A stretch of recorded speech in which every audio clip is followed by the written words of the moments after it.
So thanks everyone for coming. Today we're going to have Sabrina talking to us about marine seismic imaging of the Great Plateau and Carolina Trough. So do you want to introduce yourself? I can take it away. So first of all, thank you so much for being here. I really appreciate it. I'm a graduate of Columbia College. I did my thesis at Vermont actually in marine geochemistry. So I made a pretty big pivot to active source seismic imaging, and my advisors are Home and Nathan.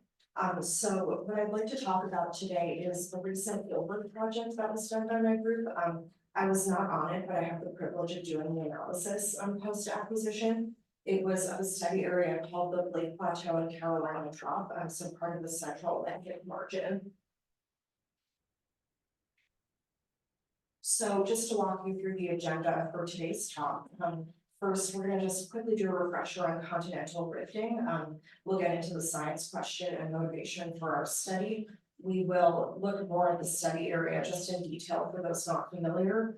And then we'll go through some processing, the preliminary results, and a bunch of discussion, conclusions, and future directives and references at the end. So as for continental rifting, it's probably something a lot of people are familiar with, but for now, we'll discount the non-magnetic, non-volcanic situation. We'll just be looking at the top.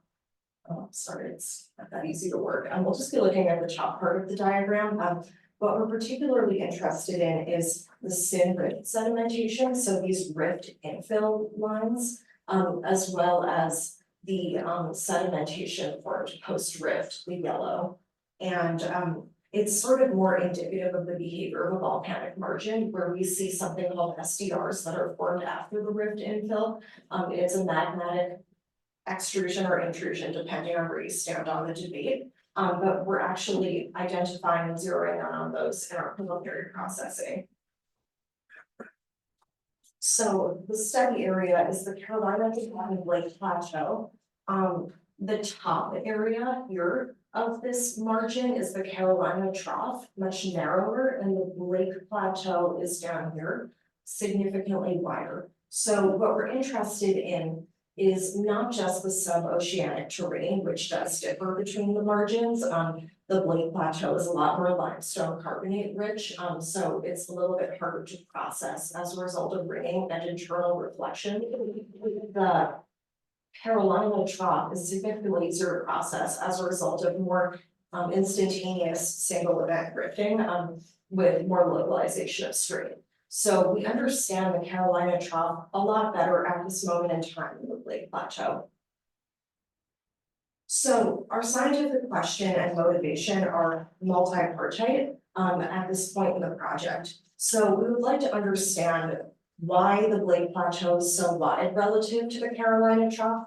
And as we understand it now, there's a localization of strain disparity that occurred. So the Carolina Trough had much more localized strain, permitting that type of narrow, instantaneous movement, whereas what we think happened in the Lake Plateau was delocalized strain, so possibly aided by a very small amount of magnetism.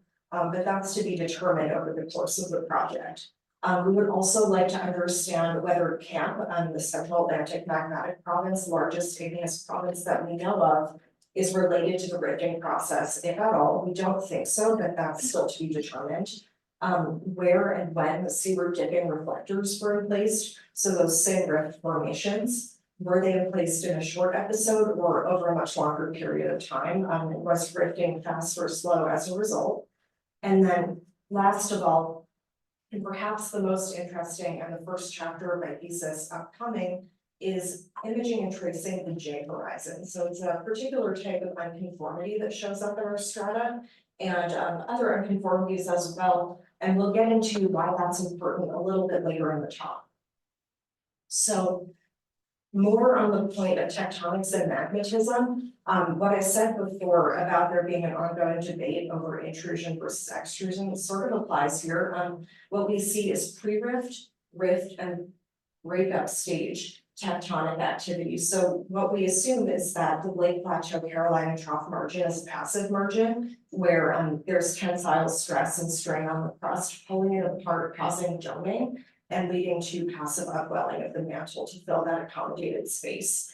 And what this means for us is we're able to form unconformities post-SINRIFT sedimentation as a result of this magnetism as well as sea level change. So what this does is it creates a unique subsidence pattern that lends complexity to the margin. But we are not sure of the amount of magnetism that's happening here, part of the impetus for our study. So we understand the Carolina Trough has some magnetism, maybe not that much. We are not yet sure about the Lake Plateau. What we think is that there's maybe enough melt in the system just to lubricate the process of rifting, but we are not sure yet. What we're going to rely on is the prevalence of SDRs in our preliminary seismic profiles for that portion of the study. And then, like I said before, just to conclude this slide, is there's lower localization of strain that is most likely associated with SINRIFT magnetism that occurs. So the sedimentation of the Lake Plateau with perhaps limited magmatic extrusion is particularly significant to the interpretation of our results. So what I do in the lab, so the computer lab on a daily basis, is I work with the data acquired last summer on the Marcus Lenzif. It was a 12-kilometer long hydrophone streamer, and the data is actually gathered as a pretty unique format. It's based on the tapes that used to acquire seismic data. So it starts as SEG-D with a certain number of spaces between the data, and we convert it to SEG-Y so that we can use it in Paradigm for processing. What I do is I pick first the velocity functions to better constrain the speed through the water column and the rock column. And I pick to a minimum resolution of between 125 and 250 CMPs. That way I can ensure continuity between CMPs without under or over constraining the data. I can get a better model. And then I check that model separately to ensure that there's nothing that looks discontinuous. Then what I do is I apply mute functions. So I pick mutes at the same minimum resolutions, just depending on how long it takes to do the line. It's definitely not trivial to go through the whole line bit by bit. But what I do is I do 125 or 250 CMPs of both a minimum and a maximum mute. So the minimum mute would minimize, so it's on the inner side, it minimizes multiples and ringing. The outer mute minimizes the stretch that occurs and sort of a distortion from velocity picking. And then what I do next, and this is part of an ongoing process, a combination of multiple suppression and time migration, soon to be depth migration as well. We apply this to the shot data to minimize any multiples and ringing that occur below the usable part of each shot. So anything a mute would not get. And this is mostly an automated process with shell scripts. And then lastly, this is sort of a post-processing step. When I get ready to present the data, I put it into the integrated canvas feature to bring certain stratigraphic features into higher relief by adjusting gain, contrast, resolution, etc. And the goal thereof of all of this processing is to capture these stratigraphic features as a window for us into the tectonic processes that may have occurred. We'd like to better understand the subsidence and the volcanic emplacement at this passive margin. What we look for is a number of features in the stratigraphy, but what I'd like to talk about most today is breakup unconformities and SDRs, the seaward dipping reflectors or reflections. So some results in line 1, which is the longest line that we shot discontinuously, but it runs the width of the Carolina Trough almost, starting on the left between the coastal plain and the continental shelf, going all the way right, so eastward, seaward, to where it sort of drops off and becomes more oceanic crust. So we can see this continental break here, and it actually forms sort of a stratigraphic discontinuity that we'll discuss. But the most important part of what we see here is the seaward dipping reflectors. Let's see if I can find them.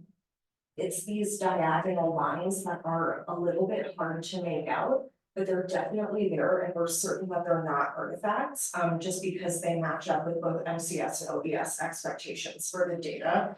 What we also see is the lake ridge sediment drift, which is indicative of something a little bit tangential, which is paleo Gulf Stream current. So I like to call it the proto Gulf Stream current. It's a Miocene current that forms some erosional features that actually cut off some of the strata that definitely complicates our interpretation thereof going forward because we don't have 100% continuity.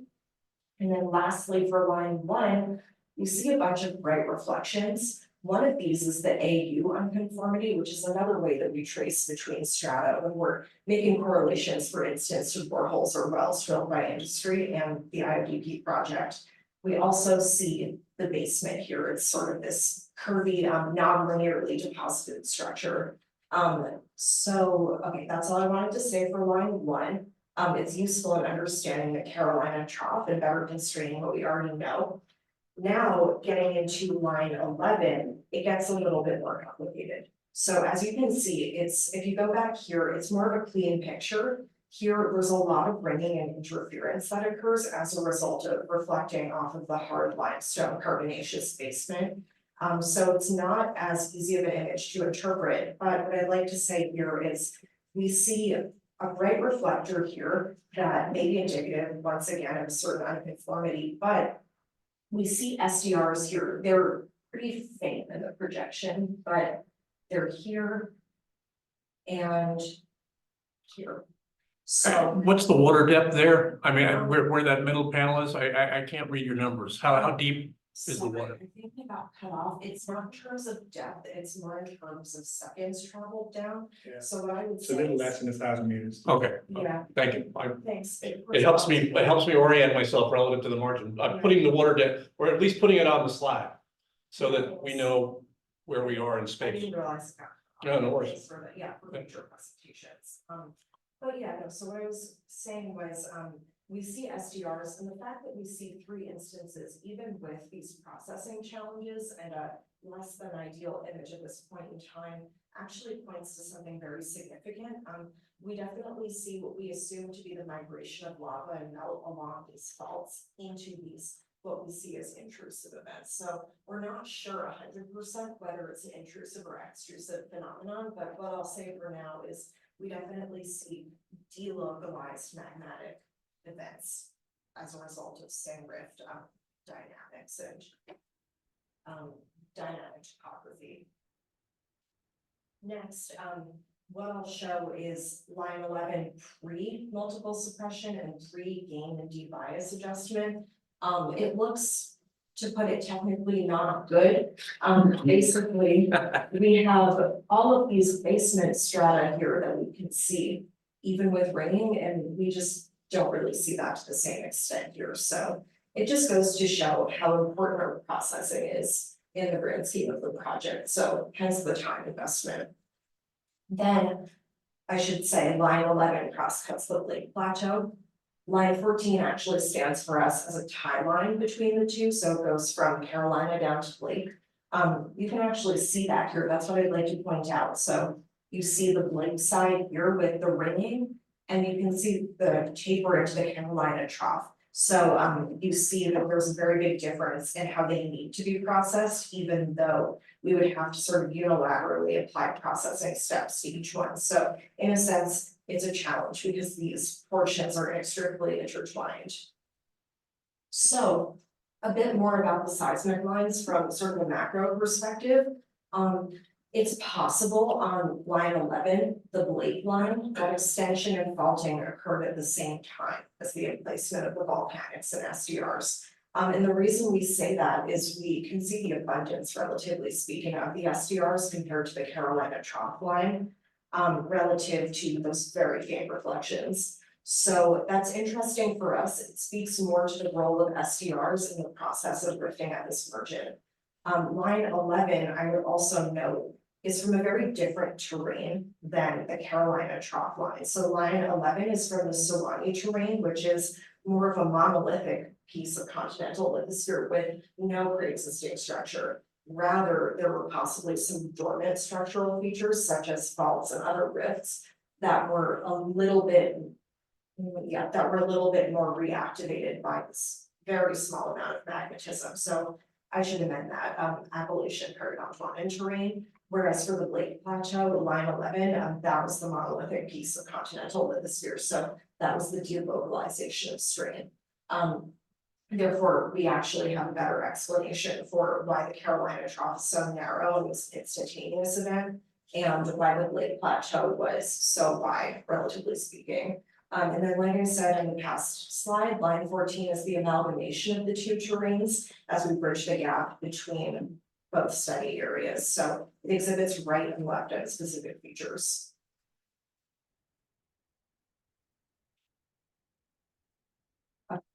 So what I would like to then mention is I've said a little bit in passing about a cost well. So industry was previously interested in this area, and they may actually be again as a result of oil prospecting. And as a result, they drilled cost GE1, so it sits on the coastal plain and it's proximal to lines 9 and 11. So I worked with 11 for this project, but both two lines are going from seaward to landward, getting as close to the well as we have data for.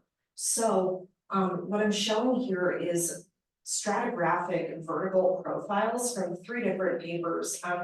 But I'm not going to repeat the same process in my paper. It's already been done, very well documented in terms of not only stratigraphic age, but biogeochemical age and paleobathymetry. So no need to repeat it, but what we're interested in is more of a correlation between landward and seaward end strata. That's where the complexity comes in that we would like to address. So seaward, we have certain strata that may be eroded as a result of these more erosive currents, but landward, we start to approach what's actually the coastal plain. So very different depositional environments and different lithification. We are not necessarily able to trace, let me just see if I can, let me see if I can go back and show you. So we're not able to trace from seaward, where there are very different strata, to landward, where it starts to get into more of a proto-oceanic and then bordering on continental crust with different lithification. So what I would like to do is start the process of concluding. We see that there's the preliminary understanding of the emplacement of SDRs that we've formed. We know that there was definitely a form of syn rift magmatism and then therefore sedimentation that we can observe in our preliminary profiles. We can continue the discussion and dialogue surrounding the correlation of the well with discontinuities in the strata and other continuous parts, which will make our lives easier in the future. And there will be more to say as well about the uplift and the degree of sedimentation as a result of fluctuations in sea level. So that's definitely something ongoing where we may estimate a rate of sedimentation and or erosion going forward. Okay, lastly, the Lake Plateau and the Carolina Trough are envisioned, most importantly, to be part of the opening of the Atlantic Ocean. So something that is actually integral to the goal of the project. We understand this rifting margin to be the cause of Pangaea's separation, the separation of the North American and African plates. So very interesting science question as a whole from the most macrocosmic point of view. So we'd like to understand in short how tectonic events in the deep water are represented in its margin.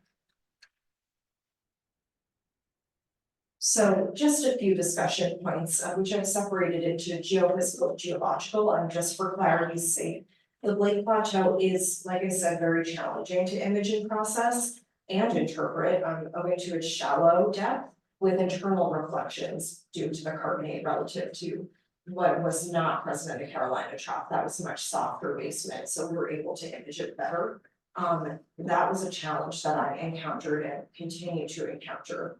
As for some more geologically focused points, line 1 shows a large amount of the erosion that I pointed out before, more Eocene, Oligocene dated erosion. We can confirm that with literature sources such as Dillon's very good analysis of the geology of the Florida, Georgia, and Bateman area. We can draw stratigraphic ties, but it's going to be extremely difficult seaward due to discontinuous strata. We don't know exactly what we're missing in terms of our interpretation. Then at the landward end of the lines, we may have a chance of doing that easily, but what we see is that the seaward end of the Lake Plateau shows syn rift sedimentation, the well would not show that similar sedimentation, it's not part of the same terrain. And not part of the same localization of strain and stress that may allow for different patterns of magnetism, so. We'll have to just work around that in the future. We also want to know by what mechanism the crust thins, possibly by faulting, or what the role of magnetism is. Line 14 is also sort of an enigma as of right now. We're not really sure how to process it in such a way that it highlights effectively both components, the Lake and Carolina. And some future directives, just because I got a long ways to go in my degree, we have more work to do on, I should say, all of the lines, but specifically 14, our tie line. In addition to line 3, another line in the Carolina Trough. We would like to show basement and possibly MOHO in as many lines as possible, basement on all of them. And we would like to process all of these transect lines as well as just lateral cross-cutting lines to add to the greater body of data that we're working with. We also, I should note, have done the most recent study of the area. A lot of the data is dating back to 70s, 80s, 90s. So we have the highest resolution product as of late. We would also like to develop on the processing side a more sophisticated production flow. I definitely have work to do on achieving better multiple suppression with filtration. That's more of an art than science. And horizontal trace mixing is a tool as well that I sometimes rely on to create better continuity in my seismic lines. Yes, post-stack time migration and depth migration are also options for us. So we could convert that axis that was mentioned before, the vertical axis from seconds to perhaps kilometers depth. And then for geological directives, like to develop and strengthen a correlation to the cost well. Develop an understanding of sedimentation rates and the mechanism of emplacement, drifting, and subsidence by imaging these SDRs. As well as the extent of magnetism from camp in the large Igneous province. So very last of all, before we conclude, is my science question. I'd just like to mention it one more time to really bring it home. I would like to trace the J horizon, which is sort of an elusive reflector in literature, from landward to seaward without mistakenly interpreting the coastal plain. So I think that a really good first chapter goal would be to create a very accurate and precise interpretation of where this J horizon goes, and maybe use some of the tools I mentioned before to work with any unknowns that we might encounter, such as sedimentation erosion, and also transport of some sediment into what we identified as something like the Lake Ridge drift, and also just figuring out how to best use the industry data that we have available. I actually, just very last point, asked Harlan the question, will there be another IODP cruise to drill? The answer is no, so we definitely have to work with what we have. There's also Transco, another industry line.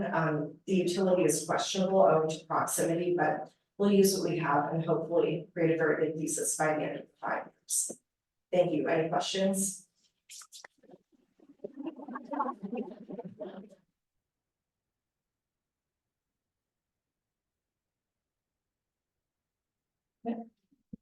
Do you have any like initial thoughts or plans about how you're going to interpret the J anomaly different from the other attempts? Yeah, so that's a great question, and the answer is, I think the first step is creating my own stratigraphic section, so if we can. Yes, if we can get back here, I think I'd like to flesh one of these out in a little bit more detail based on, for instance, line 11. Line 9 is in the works. Unfortunately, Paradigm wasn't cooperating, so it didn't make it into the presentation. But I think line 9 and 11 combined cross-check with each other to better constrain what we see, making sure nothing is an artifact. And then line 14, the tie line that I mentioned, is going to be very useful in finalizing the profile based on what we know from the Carolina Trough moving into the unknown Lake Plateau. So that's the very first step. Then we might see J. Can you go back to the map? At the very beginning, Yeah, sure. Please. where's camp in relation to? So camp, it's hard to describe with the mouse, but it's a lot of it.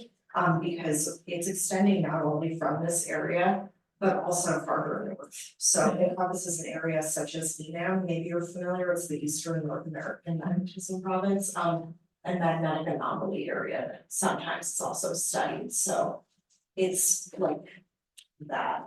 Okay, and then which ones is Blake further north than? Yeah, so the, this is Blake down here.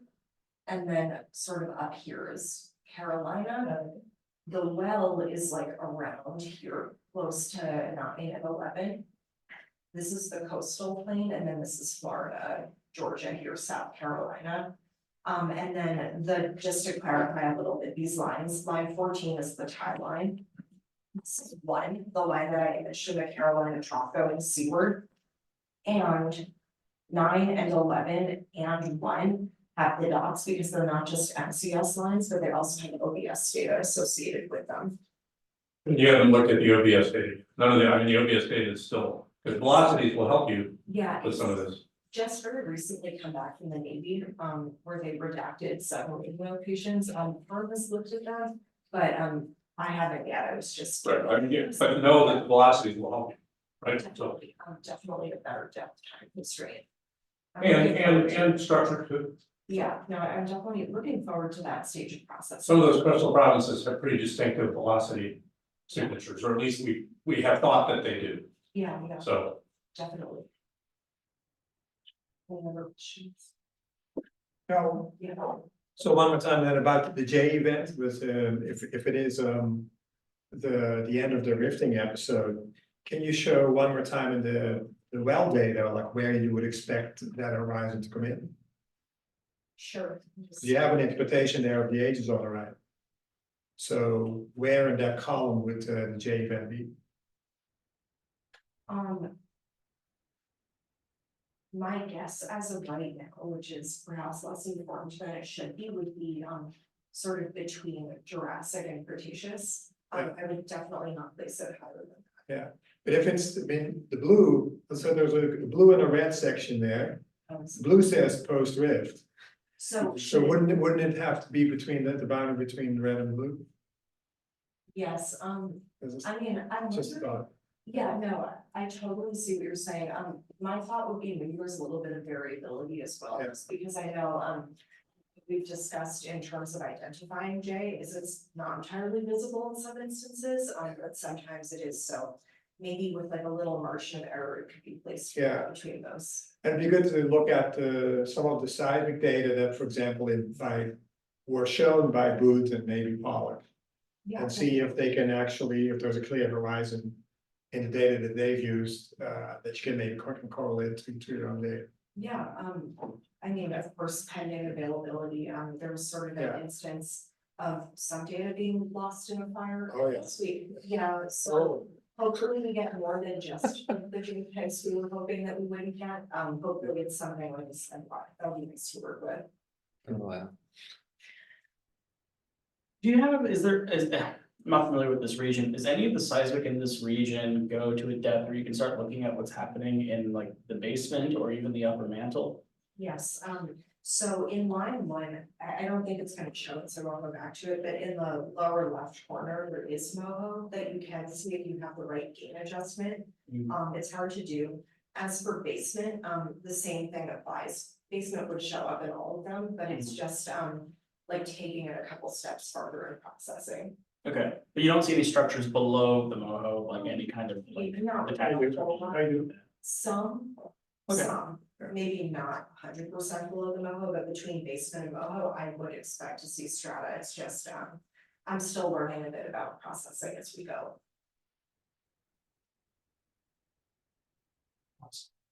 So when you say your seismic imaging is in tandem with the depth to the vertical dimension is tandem, and you do have the velocity, so do you think like considering to do some free-state migrations?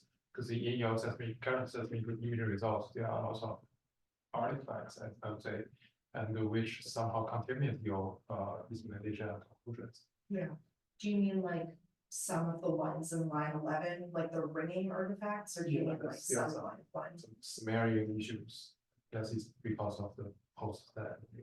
Yeah, no, what I'm working on right now, was A, preparing for the talk, and B, I think a little bit later this week, we'll work on, some migration of possibly line 11. I feel like that's the one that we're doing a full court press on in terms of processing, just because it's so hard to make out what's actually there. But I'm excited to learn about that part of it. I can definitely do something like a depth migration, though. You're right, given that information, we should be able to do it in the near term. I think that's great insight. Any other questions?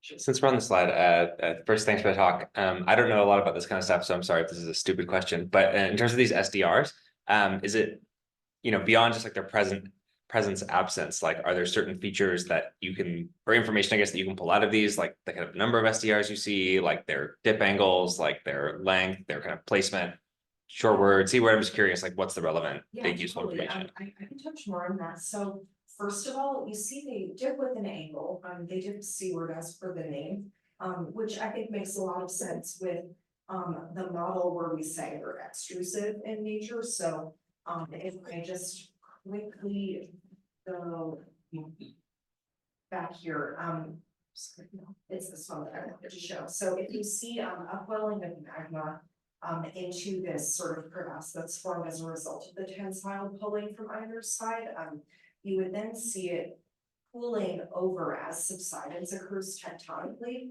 and then you would see the onset eventually of thermal subsidence that causes them to go like this. So it's a pretty extreme subsidence driven shift that we're expecting if we say it's an extrusive event. So that's part of the tilting part that you were mentioning. The conventional wisdom is they're not seaward dipping when the margin starts, right? Sure. It's a volcanic expression of separation, which then there's a fundamental dip reversal as the two edges start pulling apart. So theoretically, we've only sampled these in a couple of places, but theoretically they're close to the continent ocean transition. That's what they mark. And they're generally priced pretty fast. Again, the drilling we've done in the Norwegian margin, a little bit off Greenland, is that they're very fast. They come in fast and they stop pretty fast. They can also very, very thick, and like pelotas, they like get like Really? 15 kilometers, even 20 kilometers in places. Yeah, all true. And what I would say, your other question was about perhaps frequency and the number of SDRs per line. We touched on it very briefly, so I'm glad you brought it up again. The number of SDRs hints at what I keep saying, the delocalization of stream here. So what we're seeing is, well, this brings back up that debate. If we were to treat it as intrusive, you would see the spiking formation that occurs in disparate places because there isn't really one mechanism that's driving the entire thing. It's more like these separate little events that are happening. That's how I would describe it offhand. Did you have a third parameter that you were asking about? I think I asked like presence, landward, seaward, Oh, but sure. in general, I was asking just general features that are relevant. No, that's great. Sort of a hand-wavy explanation, but it's what we have Yeah. for data that's in process. Oh, thank you. Yeah. Any other questions? Just a comment, I mean, I think it's gonna be really interesting to see whether, there are 3 red boxes there. And whether or not they're kind of related, the seaward dipping reflections that you have in there, meaning that it's all a single subsidence event, or whether they are simply pointing to a different location, and then whether they really are likely in place even at different times. Because what you said earlier about the magnetism, maybe lubricating faults and helping with the rifting, that would kind of suggest, as what Jamie said, is like that it would have to happen very fast, maybe 1 or 2 million years. But they are different travel times. So I mean, Yeah, the yeah. implication is that they're in space, they're in different depths. Yeah, So chances are they happen, well, they did happen at different times. Yeah. The question is, what does that mean for they're related to extension, right? So how many episodes of extension, how much extension, Yeah. how thin is the crust? Vertical things like dikes are hard to find in seismic data. It's very difficult. So you see flat things pretty well, and if they're really flat, then they become multiples, and it's a real problem. But if they're dipping, you'll see those, but you won't see exactly where the emplacement, the volcanic emplacement. Seismic doesn't do well with vertical. unless it's quite shallow. So, but this is really significant, right? That these are different depths in travel time, I think. That I mean, it creates discrete events, Yeah. multiple wedges, SDRs, and a longer extension phase. That's the implication. That's significant, the fact that they're not at the same depth. It's a big deal. Definitely. I think another thing I'd like to confirm is that they are definitely not artifacts, just because I think it would be nice to know that just as a constraint on the validity of what we're pursuing, like. I know that these look a lot like SDRs, but there's just like a little bit of stuff around here that I would like to filter out to see what remains, so. I think that's definitely work that I should be doing in the future. But So- yeah. Okay, on the top line, where do you start seeing like Penrose style, like oceanic crust? Or is that off the screen? So, okay, line 11, then we can go back to the map.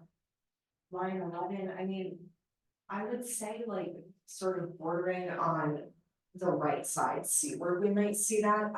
What we see in the Blake Plateau and Carolina Trough system is there may be a transition point from continental to like proto-oceanic, which I mentioned briefly, and then pure oceanic. We would see that transition maybe most definitively in the longest line where it gives us true oceanic crust for the longest stretch, but we may also see that in lines 9, 11, and others not numbered here. And the Blake Plateau is at a triple point between big continental masses, probably. Oh. You know, you get up the Carolina Trough, it's Africa, North America. You get further south, you see the big trend in the anomalies. Something very different could be happening here, and we don't know what the locus, the vector of separation is. So the idea that you on this line get 2 or 3 different episodes of SDRs, that might suggest extension in a very different direction than is happening in the Carolina Trough.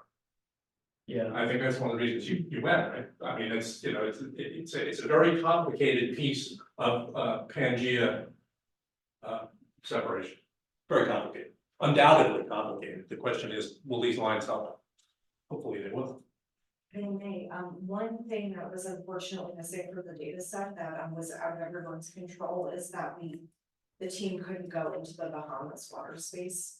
I think there was something related to the sharing of open source science versus like what would be classified. So we are limited to the United States portion. We may have missed out on a little bit of what you're talking about. Yeah. Damn. I think that the oldest oceanic crust is probably right off the Blake Plateau. What you're seeing is the escarpment, when you go from there, from the map, from the yellow to the dark blue, that's of course an enormous topographic relief right now. But a lot of that is just simply because on the inner margin, you have these organisms that build up the carbonate reef. They were able to basically stay close to sea level and build up, 2 kilometer thick, 3 kilometer thick reef. But And in deeper water, that didn't happen. And so yeah, but what we're based on the work we've done in the Bahamas, these carbonates cover a lot of sins. The crustal structure of the carbonates could be A, hard to see, and B, quite complicated. yeah, The carbonates are really good at covering all that up. but it's all transitional crust. I mean, it's like the oceanic crust is probably in the deep blue water. Oh. Yeah. I'm talking about transitional crust. And transitional crust is everything from what we know is continental crust to what we know is oceanic crust. So transitional crust is an I don't know. Yeah. That's what it's been for 40 years. I've been studying this stuff for 40 years, and transitional means something between oceanic and continental. And it gives us a big swimming pool to play in. Yeah, so, I mean, this is a volcanic margin. I've mostly worked on like magma pore margins, but magma pore margins, the transition can be pretty dang abrupt. Oh, You know, where Absolutely. suddenly like you have like SDRs and they suddenly like, oh, that SDR, it's suddenly layer 2. Like, and it's not one or the other. yeah, I mean, you're getting extension of continental pieces, and you might tap volcanic sources. On the Newfoundland margin, they tap volcanism in the process of extending continental crust. So don't get trapped into thinking it's either one or the other. It's almost certainly here, not one or the other. It's a mix of both. Which gives you a lot of freedom to play with. And remember, you have the only data out there right now that I'm aware of this type, other than the oil companies. So it'd be great for them to free up some of this stuff, but it's a very tough place to work. Yeah, From current strength and, you know, it's multiple, so you've got the only data, which is great. You'll make a contribution. You will. really cool place. Okay, well, thank you very much. Thank you. Great.